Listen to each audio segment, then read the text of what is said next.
નેતાઓ, અધિકારીઓ અને પૂંજીપતિઓ એક કરોડો અરબોના સ્કેમ કરે ત્યારે તપાસ કરનાર અધિકારી પોલીસ કર્મીઓ કશું જ તોડી શકતા નથી. ગુજરાત અને આખો દેશ એનો સાક્ષી છે. પણ એક સામાન્ય પરિવારનો કોઈ દીકરો હોય, કોઈ દેવી પૂજક, કોઈ ઠાકોર, કોઈ આદિવાસી, કોઈ દલિત, કોઈ મુસ્લિમ, કોઈ રાવણ, તો પોલીસ એની સાથે અમાનવી રીતે વર્તે એનો એક વધુ કિસ્સો પ્રકાશમાં આવ્યો છે. 12 વર્ષના 13 વર્ષના રાવણ સમાજના બાલાસિનોરના એક દીકરાને, ધોરણ 9માં ભણતા દીકરાને બાલાસિનોરના પોલીસ ઇન્સ્પેક્ટર મિસ્ટર સોલંકી દ્વારા કથિત રીતે અમાનવી રીતે મારવામાં આવ્યો છે.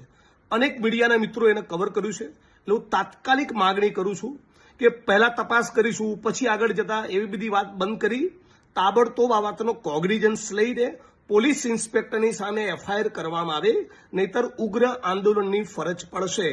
આ કહેવા પૂરતું નથી કહેતો. અને રાજ્યના તમામ નાગરિકોને 6.5 કરોડ જનતાને કહું છું, હવે તો તમે માનો છો ને કે આપણે એક સુરે કહેવું જોઈએ કે 13 વર્ષના રાવણ સમાજના દીકરાને મારનારા આ પોલીસ ઇન્સ્પેક્ટર અને એની સામે જે પણ સામેલ હતા એ બધાના પટ્ટા ઉતરી જવા જોઈએ. જો નહીં ઉતારે રાજ્યની પોલીસ તો અમે હાઈકોર્ટ અને સુપ્રીમ કોર્ટ સુધી લડીશું, પણ છોડવાના નથી.